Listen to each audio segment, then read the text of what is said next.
KROC-AM. Good morning. I'm Andy Brownell with Rochester Today on a Tuesday with Tom Ostrom. Morning, Tom. Morning. Hope you had a good weekend. Yes.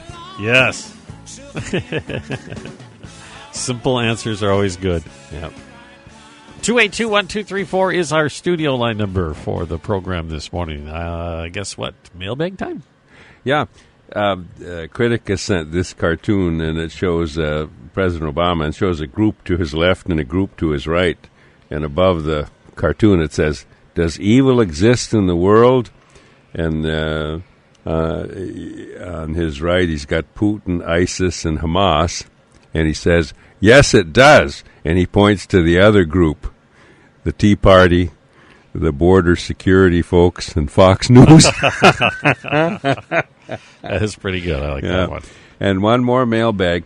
The Civil War Roundtable is going to meet Wednesday night at the History Center at 7 p.m. You come a little early. And there's a Goodwill donation if you want to do it. And you can also buy a membership for the year.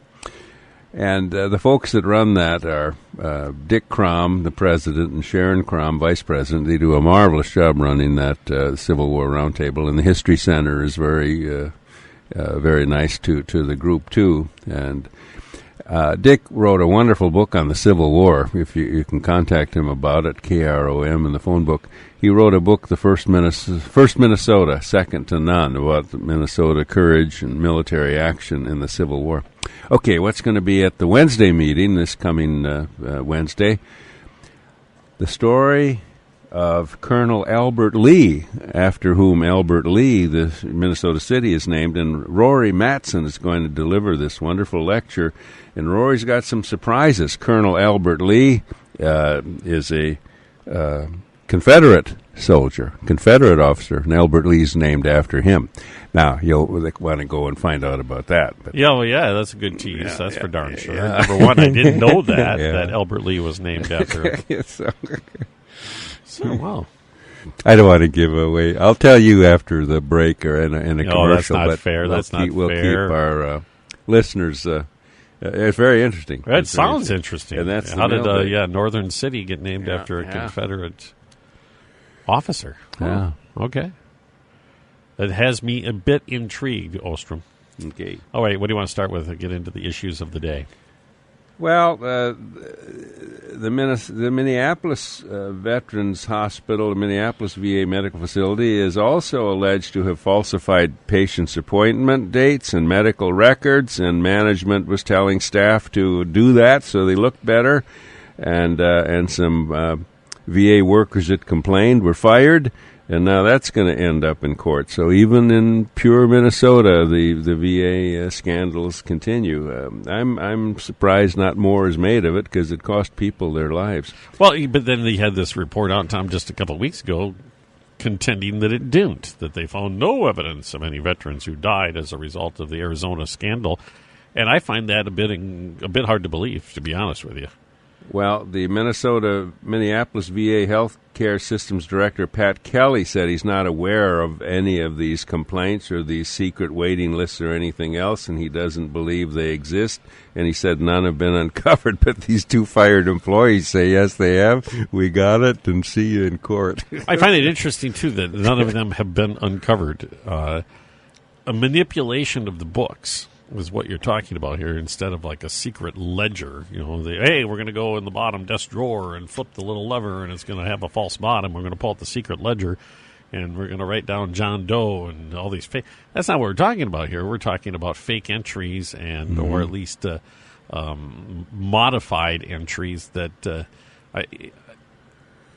I every time I hear him say that, we haven't uncovered the secret files. Well, that's not what we're talking about here. That's right. And I cannot. The denials don't seem genuine. Let's put it that way. No. And then Bill Clinton now, he said this as a lawyer. He was a lawyer, lost his law license. I think Hillary did too. And I think Obama lost his law license too. He didn't practice law or did something. But the lawyers love this phrase: when you nail somebody or their clients or them, they say there is no credible evidence. I love that too. There's evidence. It's not no credible, or circumstantial. Or a reasonable, that's not a reasonable circumstance to deal with. Well, I'll throw this in, too, because I've had it in my bag so long, and then off we go to where you want to go. That Arctic meltdown, stunning satellite images show summer ice cap is thicker than ever, covers 1.7 million square kilometers, more than 2 years ago, despite Al Gore's prediction it would be ice-free by now. And what's 1.7 million square kilometers?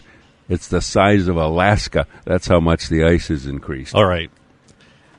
This is so funny, and I'm actually chuckling funny about this. I read one of the articles that was about this, and they went to, it was an English scientist, and he's on the committee that is pushing the agenda through the IPCC, International, whatever the acronym is, the climate change people very much involved in this, and his response was almost shrill, at least the way it was quoted in what this article was. That may be well and good, I think he said, but that ice will be gone by next summer. Yeah. And they went back to the other scientists who said, based on these measurements, that would just be this astounding event if that were to occur, that much ice would melt that quickly. But even more than that, going back to the pause in global warming that has been noted by many critics. About for 19 years, I think. It's going on. Yeah, it's getting close to 2 decades, depending on how you measure it and when the start point is and all sorts of different things. Because some of the measurements look at measuring from peak summertime temperatures, and then you look at whatever. It's between 15 and 20 years. And one of the explanations that they've come up with is this previously unknown effect in the Atlantic Ocean that is dealing with deep water and cooling like a heat sink. And then now they found out, this is a regular cycle. We weren't aware of this before. Okay, going back to the original global warming argument of folks who mentioned that the ocean cycles and the sun cycles, the folks who were involved in this, and I don't want to get too deep into this, poo-hooed the whole idea that the ocean cycles played that big of a role in overall climate. They said that's more to do with weather than it is to deal with climate. But now the climate people are saying, this is what's holding back the global warming. And even more to the point, we're talking about the upcoming winter and the predictions of another harsh winter in North America.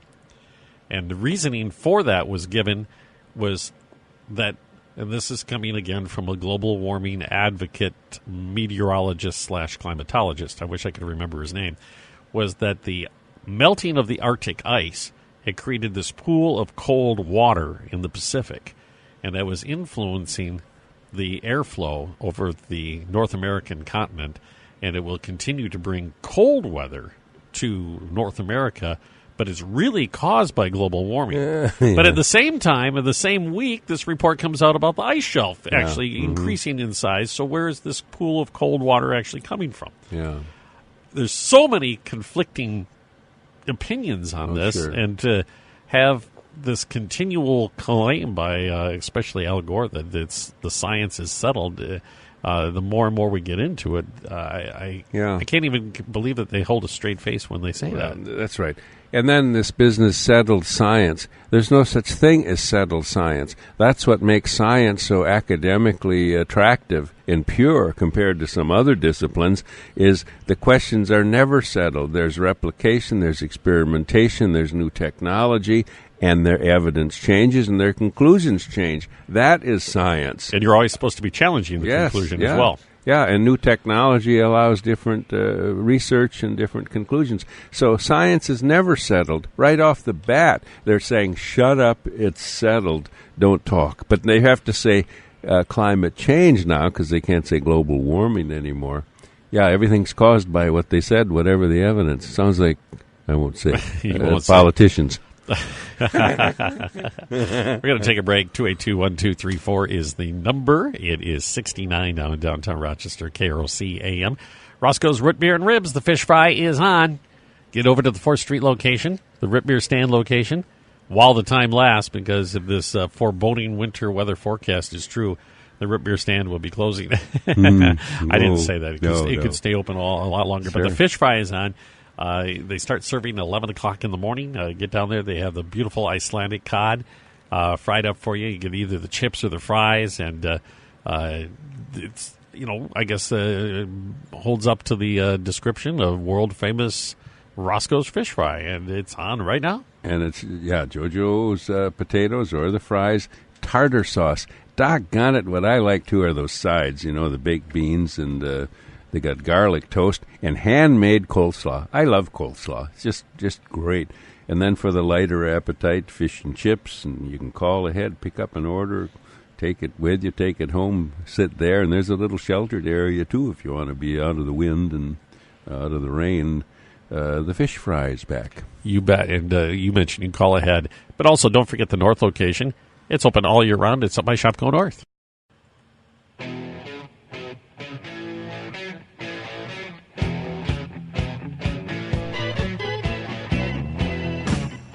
(25 past 10), KROC-AM on a Tuesday. I'm Andy Brownell with Tom Ostrom. You can join us as well at 282-1234. And we'll have news at the bottom of the hour. Be sure to go to KROC-AM.com as well. Get all the latest news, sports, and weather. It's all there. If you hear it on the air and you want to learn more about it, you can go to KROC-AM.com, and oftentimes a more comprehensive story might be available there, of course, with photographs as well. And you can always catch a replay of this show and other shows on KROC-AM.com, and like us on Facebook. Thomas, what do you want to cover next?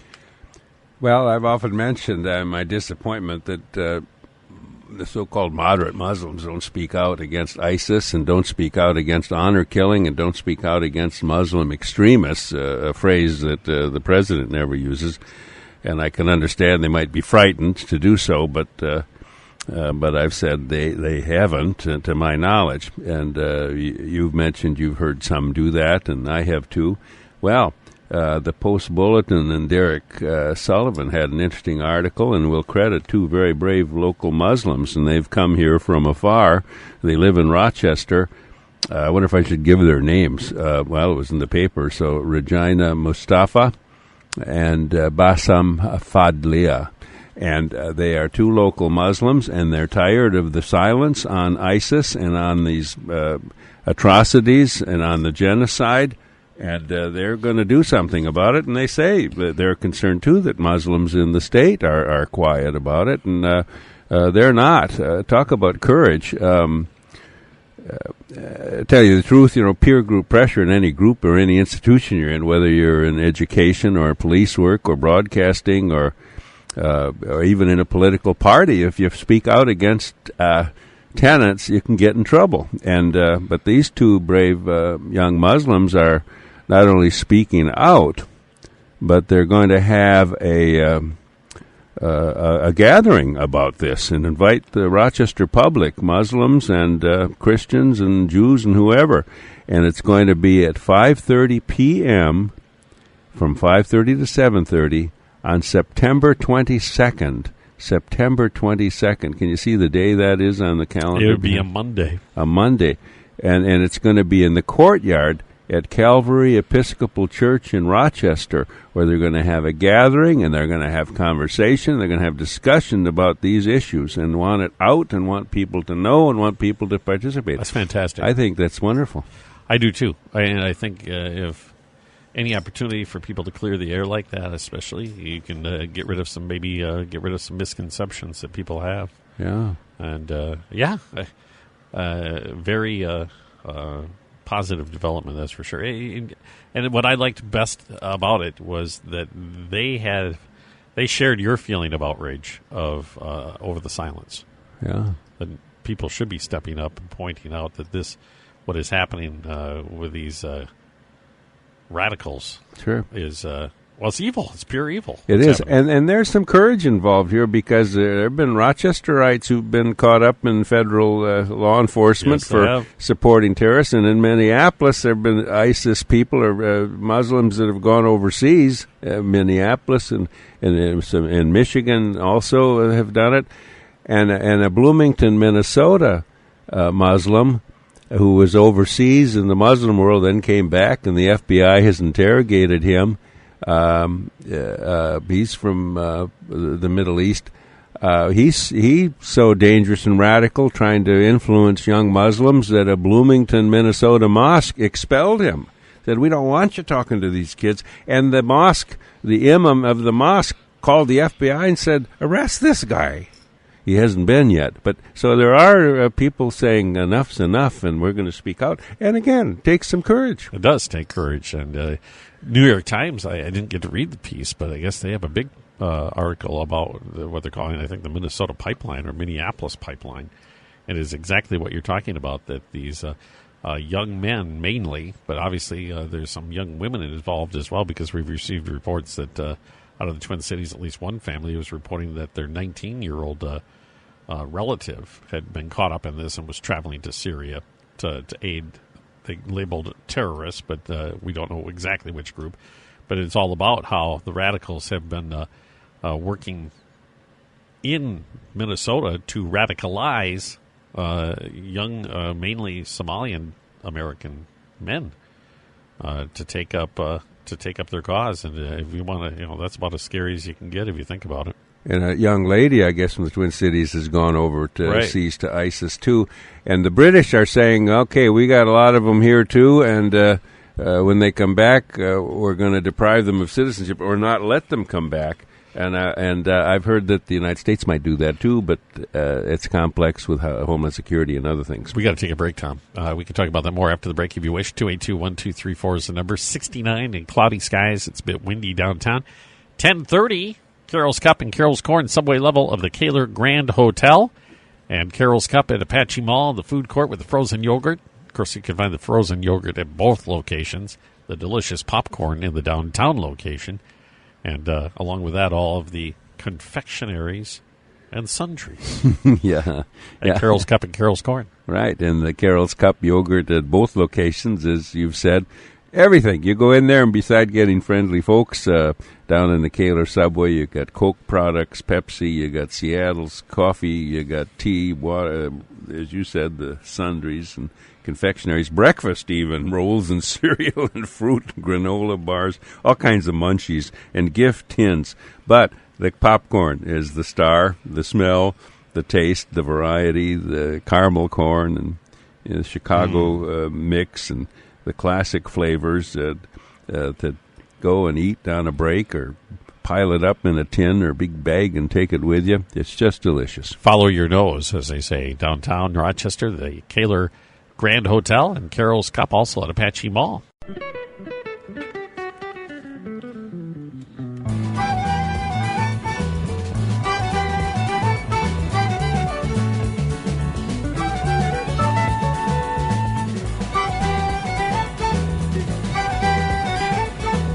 News Talk 1340, KROC-AM, 69 degrees in downtown Rochester. I'm Andy Brownell with Tom Ostrom on a Tuesday, cloudy, gloomy Tuesday for that matter. 282-1234 is our studio line number if you would like to join our conversation.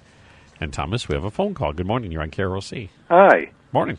Hi. Well, I was thinking about our reluctance to be attacking the caliphate, and I'm reminded of Winston Churchill's comment that if Hitler invaded hell, he'd at least make a favorable reference to the devil in Parliament.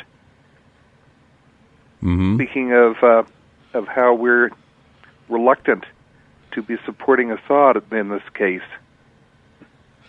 Yes, that's what we might have to be supporting Iran and Syria in this case. You're right. A lot of politics, isn't it, in foreign policy?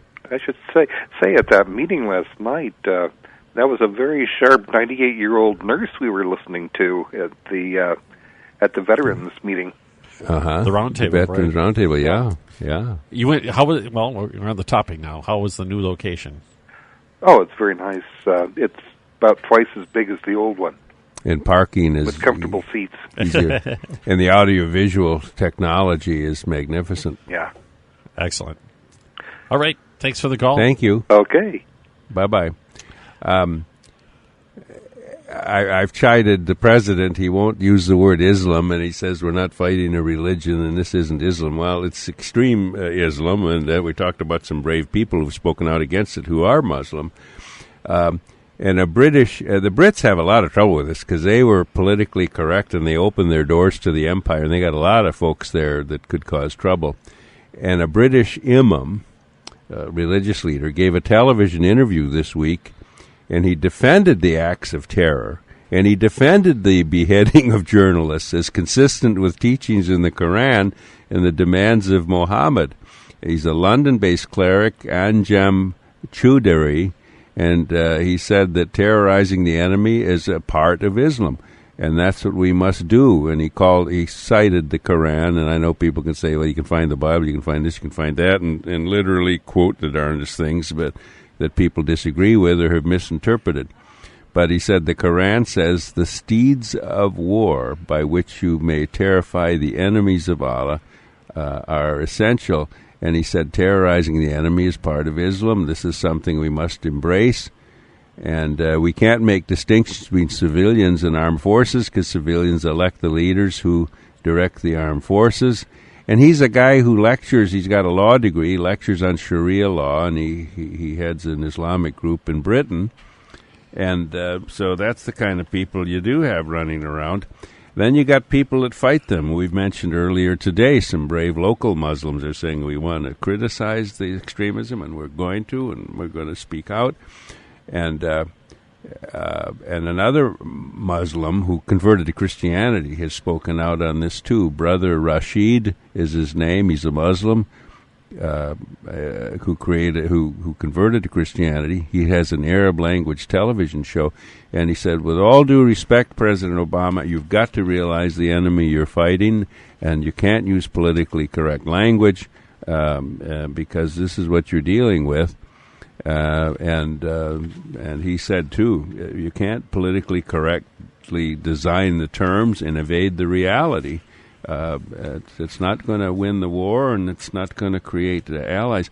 And I'm laughing because the Saudis are building a border fence with Iraq. The king of Saudi Arabia has announced they get a multiple-tiered fence with separations between them, advanced electronics, special law enforcement reaction teams and helicopters and vehicles, and they're building fences all around Saudi Arabia. And if you look at a map, that's going to cost some money because they're surrounded by potential enemies. Which the royal family had a role in creating. I mean, that's the irony of all of that is if you look back to the money trail, when you don't have to dig very far to find that some of the radical extremist activities have been funded by members of the royal family. Oh, sure. That's where Osama bin Laden came from. Right.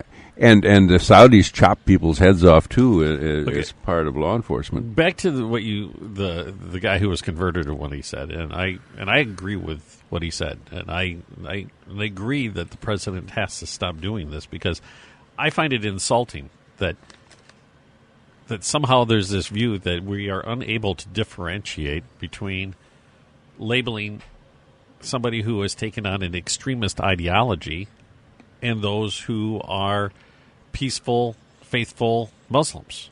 There's a Grand Canyon between the two descriptions. One is a upstanding citizen. The other is a person who is hell-bent on harming other people and has taken on a hateful ideology. I don't understand why the people in the White House and other leaders around the world have this inability to think that the average person is on. By labeling somebody an extremist Islamist does not make me look at everybody who believes in the Muslim faith as an evildoer or an extremist, because there's certainly a difference. That's right. They could say he should say in the same sentence Islamic moderates versus Islamic extremists. That's right. And But I spotted this a long time ago, that the FBI manuals, that he's got Muslim advisors and tell the FBI, don't use the terms jihadist, don't use the term Islam extremist. Look at that psychiatrist at Fort Hood, they're calling it workplace violence, that he killed American soldiers. The Army manuals have been politically corrected. It's silly, and everybody knows it, and it makes the administration lose credibility. All right, Thomas, you have a couple calls. Good morning. You're on KROC. Morning. Morning. Hi.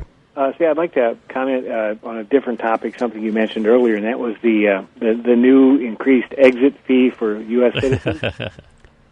Yes. What kind of a ride, carnival ride, do you have when people have to pay to get off?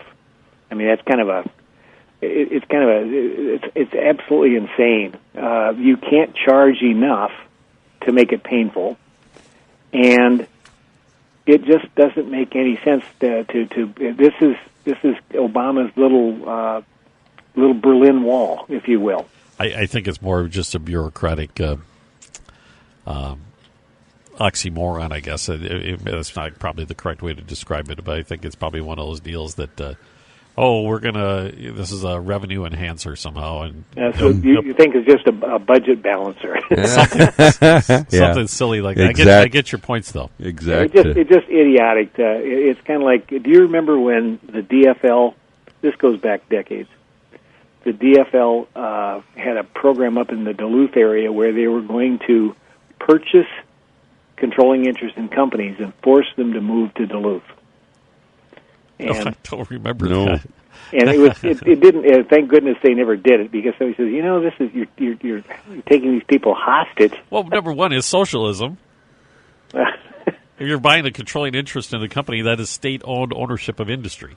Well, no, it would be a revolving fund, and they're smart enough to have a bagman involved, where there would be an independent group that did this for them, and it was pretty well thought up from that standpoint, but. It was just an equally idiotic idea where you're going to penalize people into doing something you want them to do. Right. Anyway, that's my bright comment for the morning. All right. Well, Have a good rest of the much. morning. Yeah. Good morning. You're on KROC. I understand the president's going to address the nation tomorrow night to outline his plan for dealing with ISIL or ISIS. And it strikes me that for 7, 8, 10 months he had no plan at all. And suddenly goes to a G7 conference and meets with a bunch of NATO ministers, and then comes up with his solution. So I'm beginning to wonder if maybe it's Prime Minister David Cameron's plan that our president is going to be forthcoming and saying it's his. Or even Hollande in France, who has been sounding more and more strident in recent weeks. Yeah. So it looks like we're leading from behind again. Well, I think you're right. He has been pushed by the British Prime Minister and by Democrat and Republican members of Congress to do something, and he's trying to say this isn't the equivalent of the Iraq War, but he is meeting with NATO people. He is talking about limiting and then exterminating ISIS. You're right. He's getting more hawkish. I think other people are making him that way. So instead of watching tomorrow night, I should just watch BBC and get a preempt on it. So I think the saga continues with this president of indecisiveness. The one thing, though, I will say, in his credit, rather than, I got to wait until tomorrow night, so I'll hold that. But at least it seems as if we are formulating a response instead of doing nothing. And he's got 1,000. I'm sorry. Go ahead. No, and I will credit him with that, because turning a deaf ear to the calls for action would be far, far worse. Yeah, he's done that. I don't think he can do that anymore. But you're right, he's moving forward, and he's trying to say this isn't the equivalent of the Iraq War, I think it is, and there won't be boots on the ground, but he's got over 1,000 American troops in that region already. Maybe they're wearing sandals and don't have boots on the ground. They'll get involved. A caller last Friday called and wanted to give Obama some credit about going slowly, getting a coalition, and being measured and being thoughtful with the responsibility, and he thought Obama should get a little more credit than we were giving him. And I conceded that, but the caller also said George Bush the First had a coalition of the willing when Iraq invaded Kuwait, and that President Bush II didn't have a coalition of the willing when he invaded Iraq. He did when we invaded Afghanistan, and he did have a small coalition of the willing in Iraq. Not as great in numbers, but some aided and some just signed documents say we supported it, and some sent troops. But it might be the Iraq War again because we withdrew from Iraq too soon, as we withdrew from Vietnam, even though our troops had won, our military had won the Vietnam War on the battlefield. Where we didn't withdraw, we had success, Japan and Germany and South Korea, North Korea, DMZ. But he's getting drawn into what he didn't want to get drawn into. There's no question about this, and our president is going to have to take the responsibility, politics or not. Right, and he does face a difficult issue in that I think if you looked at the vast majority of Americans, that they have really no interest in another military involvement in that part of the world, even though we're probably going to be forced into one. Yeah. Well, I don't think the president formed a coalition. I think he joined I a coalition. get your point, yeah. I think you're right, yeah. All right. Yeah, thanks a lot for the call. It's 10 minutes away from 11 o'clock at KROC-AM. It's 70 in the downtown. Victoria's Restaurante and Wine Bar in downtown Rochester. They can take care of you. If you're going to have a birthday party, holiday party, if you're going to plan a holiday party, it's already the time to start thinking about that. Oh, boy. Yeah, it is. Weddings, anniversaries, even an office event, a retirement. Their catering outfit is top-notch. And I have gone to events catered by Victoria's, and it is spectacular. Mm-hmm. And the pasta bar thing that they use to serve their delicious meals it works out just fantastic. You'll love it. Oh, yeah. And they're very good at the catering. As you said, they'll accommodate your party from selecting menu items to the delivery to the setup to the serving. They are really catering specialists, and they have some huge events, weddings and corporate parties. And so whatever you choose, it'll be the best ingredients and the finest staff. Yeah, you're right, the pasta bar style. You choose from the mouth-watering entries and choices and salads and dressings and pastries and wines, too. They've got a great wine selection, and expertise prevails at the wine. So they'll serve you. Yeah, if you can do it yourself. You can bring the food and set it up, and then you take care of that, or they can have the staff there ready to take care of for you. It's up to you. It's 280-6232 if you're interested in Victoria's Catering, Victoria's Restaurante and Wine Bar on downtown Rochester on 1st Avenue Southwest.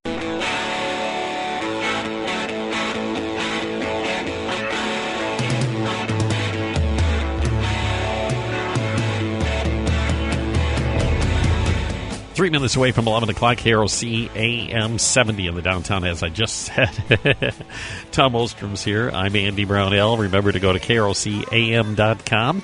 You can get a replay of this show later on today, along with, just all of the news, the weather, the sports you need. You can find it right there at KROC-AM.com. Make it real easy. Like us on Facebook, and that'll link you up to all this stuff real easy. And, oh, boy, what was I going to mention? Oh, tomorrow, Steve Lang, Rochester Magazine, will be in with myself and Tracy McCrae. Tom, I know you got some more stuff you'd like to cover the last few minutes, so I'm going to let you go. We got about 2 minutes. I had some more wisdom, brilliant topics to cover. I'll do that on Friday. But I want to do justice to what a caller said during the break. He disagreed with me that we won the Korean War and the Vietnam War. I can see how he says it, but South Korea was spared communist conquest by the UN and the U.S. Vietnam, we won the war on the battlefield, then our troops withdrew, and then the North Vietnamese came down, violating the treaty that had been signed, and Congress didn't want to go back there to keep our promise to South Vietnam. We lost that. But he said this. Given the wars he thought we lost, that I disagreed, and then what's going on in the Middle East, he's saying, when will we learn? The blood, the treasure, sending our young people over there. What good has it done? What good does it do? The maiming and the killing, and what changes? Very little. And he's just not in the mood to see troops go back to the Middle East. And, of course, President Obama is very reluctant. He's commander-in-chief, but he's sensitive to that, too. He doesn't want to see it either. He wanted to end wars.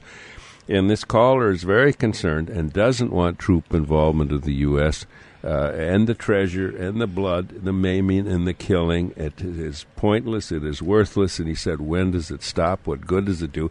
And that's a view that many people have. And I actually, in a lot of ways, share that sentiment. But I also have to look at, okay, I'm going to have to look at Chamberlain in World War II and allowing the Nazis to overrun portions of Europe before there was any response from the West, from the other countries. And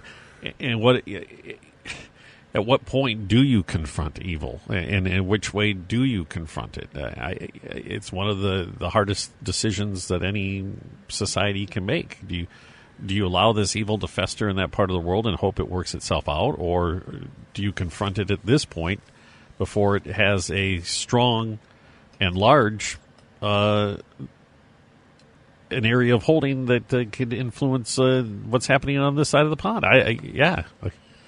I don't have the answer. I wasn't elected president. Yeah, and he didn't want to come on the air. He said, I'll tell it to you, and you tell it to your listeners, where he disagreed. He was afraid that he'd fumble and sound bad on the air and sound like a fool. It never stops us. 11 o'clock, KROC-AM Rochester.